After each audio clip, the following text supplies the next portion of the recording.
You all know the expression, failure to plan is planning to fail. Knowing what failure means in terms of survival might motivate you to start planning. Knowing what to plan for is the first step, and that starts with making a threat assessment.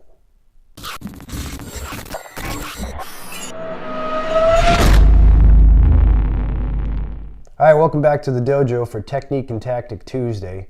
Today we're talking about threat assessment, the very first part of the planning phase, the planning being one of the 12 areas of training in survival martial arts. And the very first thing we have to do is make a threat assessment. So we're going to do this thing in 3 simple phases. You're going to start with a notebook. Our first thing we're going to do is we're going to create an emergency action plan notebook. This is a fundamental part of a lot of the training we're going to do at this first level. Many parts go into this thing, but pretty much think of this like the Bible that you're going to leave behind if you're not home. And it's also going to be your reference for what to do.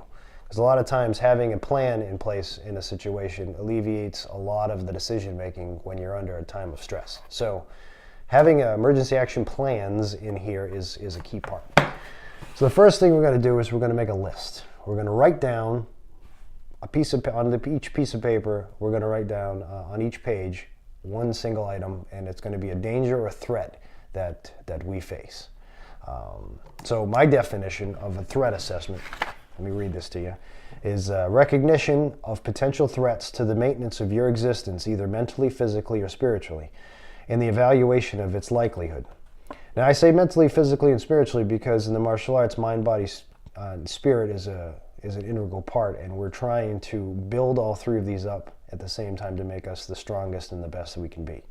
So anything that's going to corrupt that becomes a threat. That's a danger. Anything that's going to change our lifestyle, that's going to change how we do things, that's going to make us alter our plans, is a threat. It's a danger, and it's worth writing down. So a couple quick suggestions are power failure, 1 to 6 hours, and then power failure, 6 to 48 hours, and then power failure beyond that. Then natural disasters that you might face, home intruders, home invasion, and so on and so on. You just use your imagination about, and it's a little bit of fear mongering. It's going into your head and trying to think about what could possibly go wrong, and be as creative as you can be, and come up with all the possible scenarios that you could face. So once you've done that, you've got this list. The next thing you need to do is go down that list and really think about, give it an honest assessment on the priority that it's going to happen. What is the likelihood? If 10 is it's going to happen within the next week, and 0 being that it's probably never going to happen, or let's say 1. 1 is it's probably not going to happen, but it might. So somewhere in there, each one of these threats is going to get labeled with a number.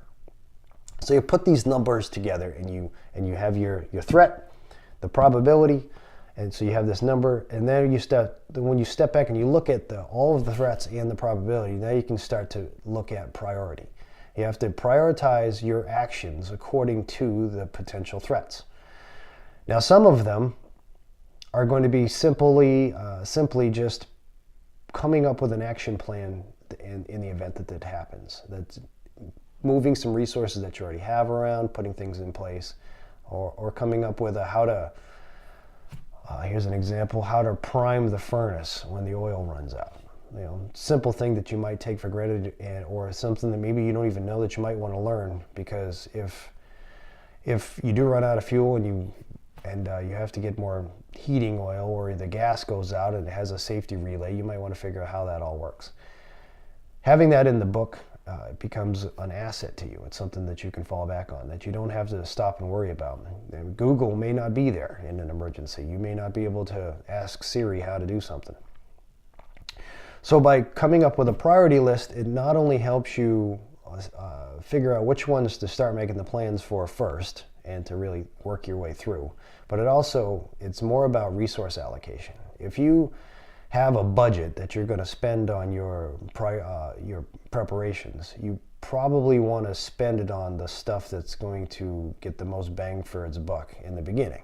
The low-hanging fruit. You want to invest in stuff that don't go buy a $2,000 AR platform rifle and a ton of ammunition if you don't have enough food in your pantry and you're going to starve to death. You're going to have to use that rifle to go out and try to steal from your neighbors. So having a balanced approach is key, but understanding what the likelihood is of each one of these threats happening will help you make better decisions. It's going to happen. You're going to get tempted. You're going to spend money where you really shouldn't, but it tries to keep you on track and keep you focused. And this is kind of what the whole course is about. It's about starting in the beginning, creating a foundation that you can build on. And you don't want to go overboard in any one of the 12 areas. So having a solid base to start from is really going to help you in the long run. So that's it. Quick and easy threat assessment, 3 parts. Make the list, prioritize the list. The potentiality of the threats on the list, and then prioritize which ones you're going to attack first. We will go into some individually in the future, but for now, that's where we're at.